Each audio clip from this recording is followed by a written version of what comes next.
Well, hello, everybody. Welcome back to Cocktails and Rocktails with me, your most notorious groupie, Alice Rouse, author of We've Got Tonight, The Life and Times of Notorious Groupie. That's right, and these other little ebooks right here. And as you guys may notice, we're going to have a blackout episode today, and there is a reason. But my reason to start off today is to say thank you so much to everybody in the community and all the wonderful friends and new people joining us. I cannot tell you how much I truly, truly appreciate you guys. So thank you for all the love and the support. Keep it coming, guys. Thank you so, so much. And today, because it is a blackout episode, and I'll tell you why in a minute, our cocktail for the day is going to be a shot of tequila rose. Because I have a guest on today, and their favorite shot was always tequila rose.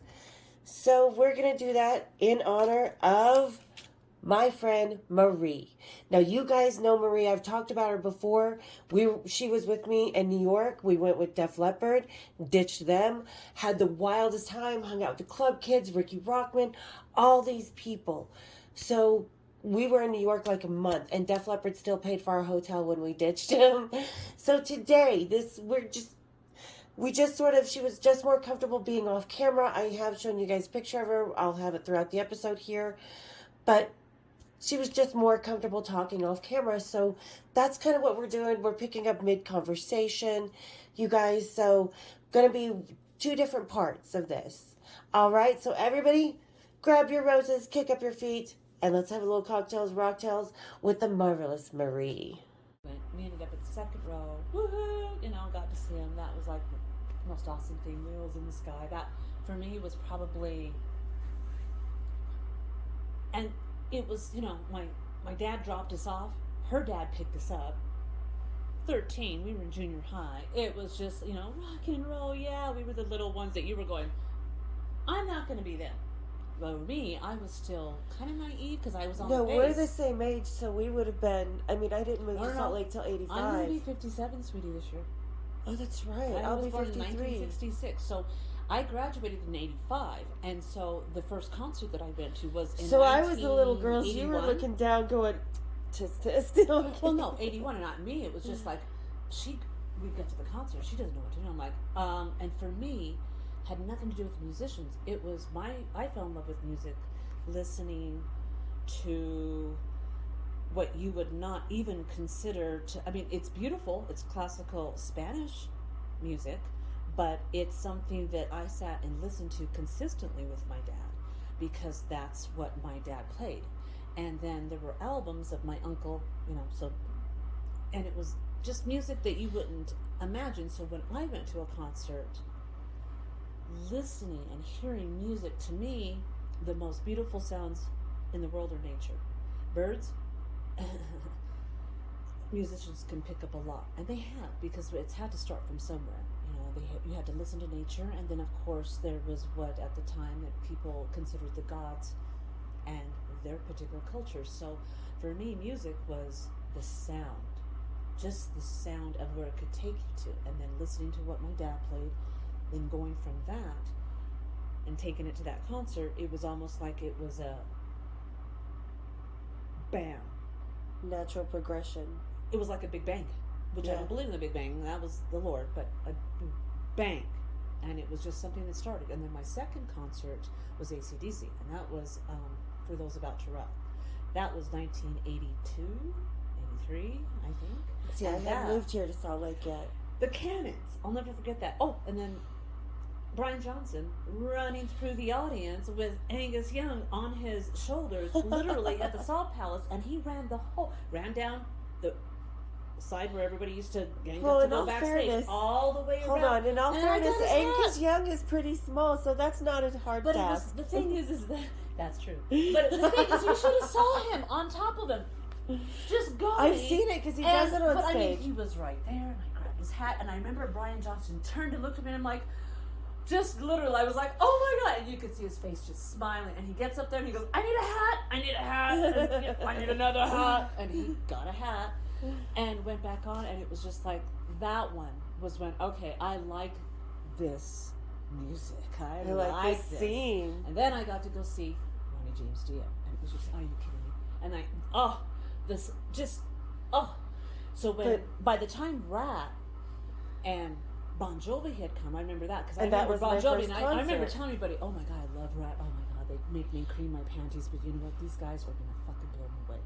Oh, never. Are you kidding me? Listen to them. They're bubblegum, all wrapped up in a little Tootsie Pretty Roll. hair metal. Well, Tootsie Roll. Yeah. So you open that up, and not only do you got the candy, but you open up, you got the gum to go with it. I said, these guys are going to be around forever. And they were. And it was just because you could hear it. You could hear something about him that was original. And then on top of that, just his voice. And so then I was thinking, and then I go to voices.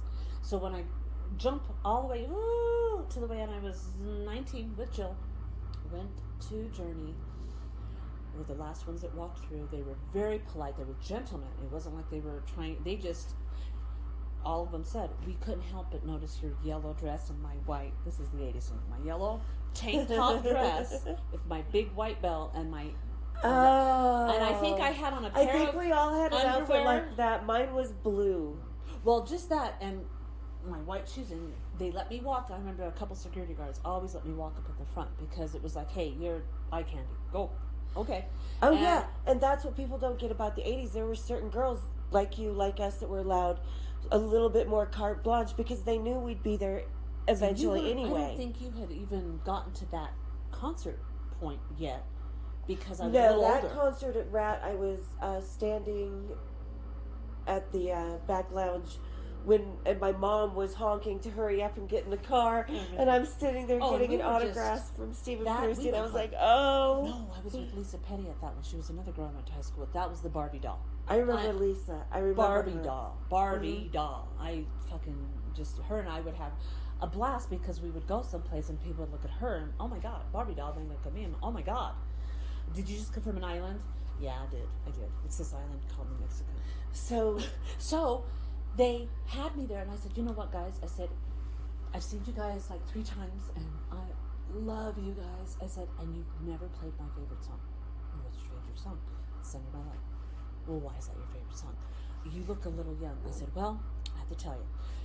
My very first boyfriend, I said, and I mean, this is kind of funny how we met. I was walking. He saw me walking while he was playing at a billiard, pool. Ran outside, chased me down the street, had to know who I was. I'm like, dude, I'm like 15. Nah, you have a mustache. Go back to where you came from. And I said it kind of like that to where he just, I've never had anyone talk to me like that before. I said, and you probably never will again. Toodles. And turned around, and he literally followed me. And he actually lived on my street. He lived up on Maryland Drive.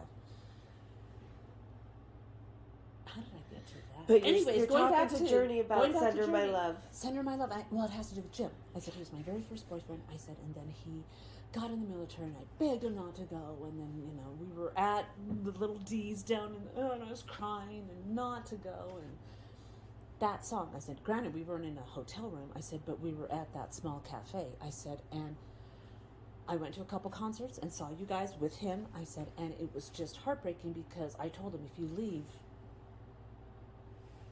we'll be done. And this was my premonitions, my prophecies. Excuse me, I shouldn't say that out loud.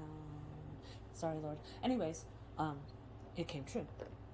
We did not end up being together, and I told him, I said, so that song represents something in my life that I don't see you guys.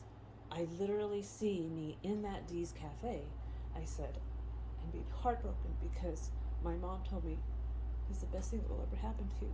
And Dan's kind of my gem now, but I would have had such a easier life. I would have had such an easier life than I've had. And not knowing that then, they all got up and stood up and freaking acapella that to me.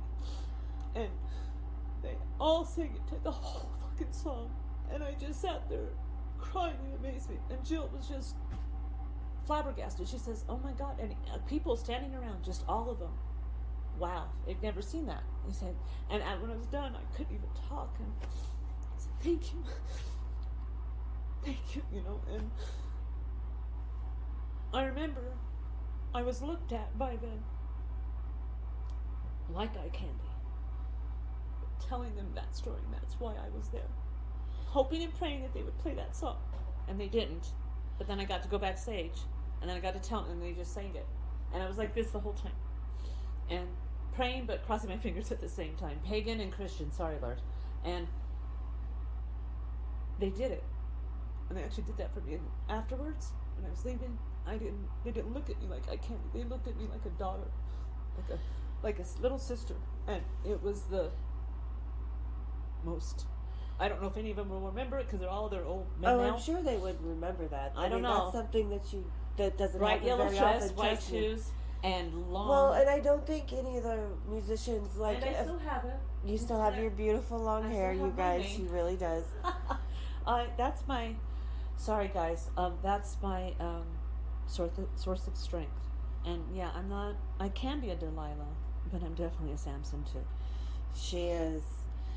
Now, you remembered stuff about New York that I didn't remember. So tell me, that's not the coolest little That's groupie. the coolest little groupie story. And then I left, and it wasn't, and it was, and that was, for me, that's when she said, "Oh my God, I got to be a groupie." I remember Jill saying that, and I said, "You sure as hell did. How did it feel?" And I said, "And let me tell you," I said, "You'll never have that happen again." I said, "They picked us out of an audience." I said, and that happens to me. It happened with Antoinette when we went to go see Guns N' Roses. Slash's brother, which I'm like, that's not Slash. And she's like, that's Slash. That's not Slash. I said, look at him. I said, don't you look at their albums back then. And passes. She was, oh my God, that was the first time we got to meet him. And it was, for me, you know me, I was always quiet in the background, just kind of watching, because I know what men are thinking, what they want, and just like, and I always used to tell her, I said, you know, you don't have to give them what they want. I said, and just kind of enjoy. For me, I wasn't really into the men yet, because this is the odd thing. Sorry. Huh? Oh, moving in? Oh, no, I just lost my train of thought. So, now going back to New York. New the York. funniest thing. Yeah, like I said, you remember York, things that I and don't. These two things happened with us, both of us, not just in New York, but in Salt Lake. This is where you have to do the editing and put things in. But we went to Nickelback with Autumn. We were walking up to the concert, and I'll never forget the best compliment I've ever had from a man was from RuPaul in 92? Was it 91, 92 that we were there? And somewhere around there, I he started literally dancing. grabbed you, the vampiress that I've ever seen, with your white shirt and your hair done, and it was just beautiful. And you didn't. I had stilettos. You had the shoes. I had the platform heels. You were a goddess. Oh, and no, your long skirt, and then me, I just had my little cat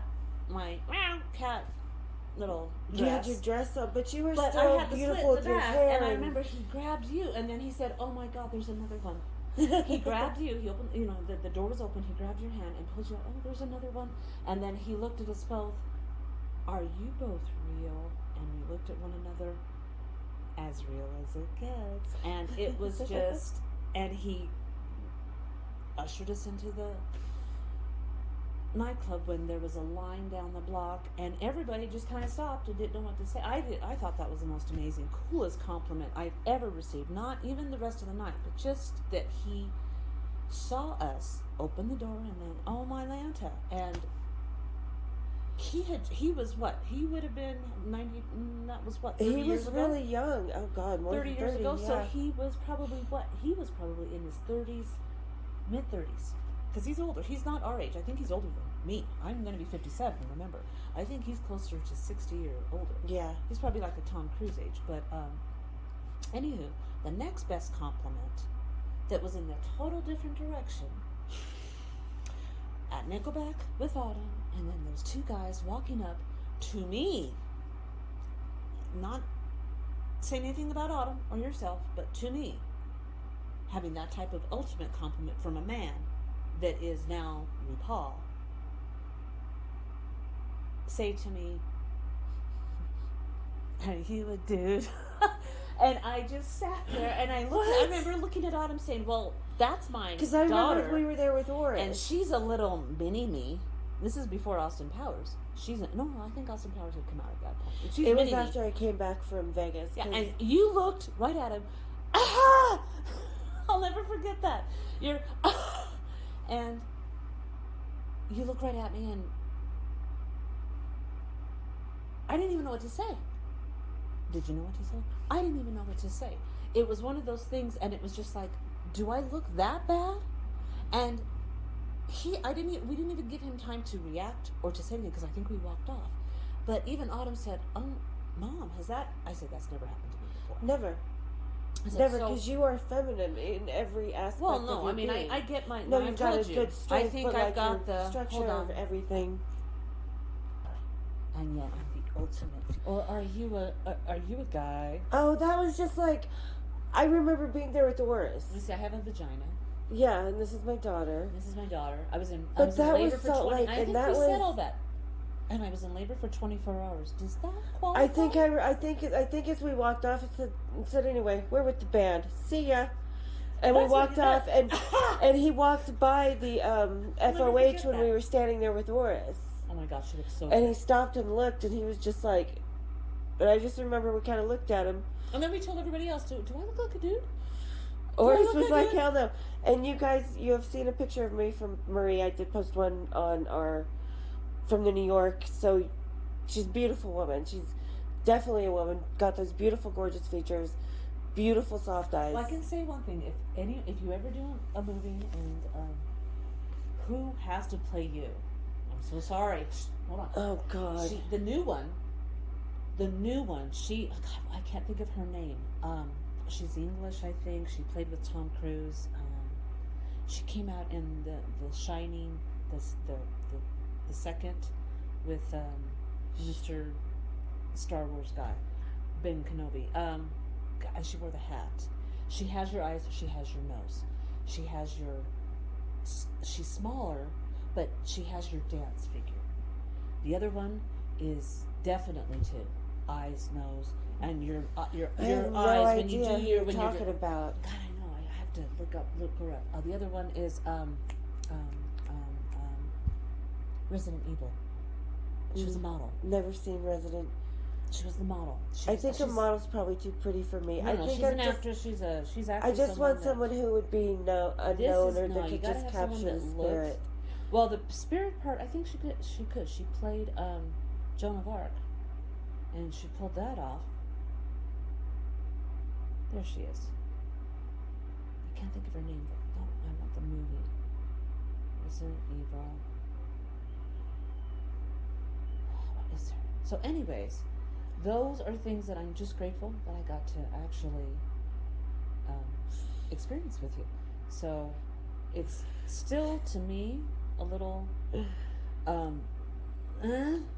makes me think. You know, I mean, whenever I think about everything, New York is probably going to be one of my most, if not the most favorite time we ever had, because we just ran from day to day, and we did normal things like going to the Metropolitan Museum of Art, which was, you know, one of my favorite times being there, going to FAO Schwartz. Mila Jovovich. Oh, Mila She has to Jovovich. She has to play. But she's too old now, and she's She too will. pretty to play me. Well, no, she's not. Oh, thank you, though, but... No, she's not. She has to play you. Like with me, it's like, go find a little Indian girl. With not these fake eyes, with my. You see them? My. Okay, what's the other one? What is it? The Shining. The Shining? The Shining 2. I never I saw The can't- Shining 2. It's weird, but it's it makes sense. It's like his kid growing up. Oh, weird. Dr. Even Sleep. creepier. That's what it is. Dr. Sleep. Now, Even creepier. her, Rebecca Ferguson. There you No go. idea who she is. It's a couple of the. There you go. You have to see her with really dark hair because she always. There you go. That's the role that I could see her. Okay. I want to find one that's a good one. Screw it. There we go. That's good. Her. a young Oh, year. okay, I could see her With being dark the black younger. hair, and then Mila Jovovich, as your older, dark black hair. Oh gosh. Sorry, sweetie. I've Overreaching. seen pictures of you. Sorry. I've seen pictures of you that, no, and she doesn't quite have your physique, but she has a believable portrayal because of the way she looks. And I think that would be the most important, because I always tell people, you know, like your sister, you know who I could see the playing your women sister? from our era, we were, I think, as groupies go, we were the strongest, most bold, most free, incredible Goldie Hawn's groupies daughter. because, You have to be oh, her sister. fuck no, I hate Kate Hudson. Hate her, Oh, hate her, that- hate oh. her, hate Almost Famous, Oh. hate it, hate, Oh, yeah, hate. yeah, I forget about that. It's a bullshit fairy tale. That was. But I'm just saying But the nah, I can nah, see. Well, nah, too typical, too vanilla. Too vanilla. I'm sorry, but And too Amy's expected. granola all the way. No, You guys were like completely night no, and day. she was more Daryl Hannah. Like if Daryl Hannah was still young. With lots of hair. She still has lots of hair. Okay. Oh, Daryl wait. Hannah, no, even my name. All right, there you guys go. I hope you enjoyed Maree and I's episode today. We were just chatting around. I hope you loved her stories, especially, you know, that one about Journey. That was a really, really awesome story, you guys. Like I said, it's just an amazing thing that groupies get to experience things backstage that nobody else does. And that was one of her early experiences, and you can tell how moving it still is to her today. And speaking of moving, move your fingers on down, tittle around, hit the like button, hit the subscribe, hit the bells, and we'll see you next time here on Cocktails and Rocktails. Cheers, big ears.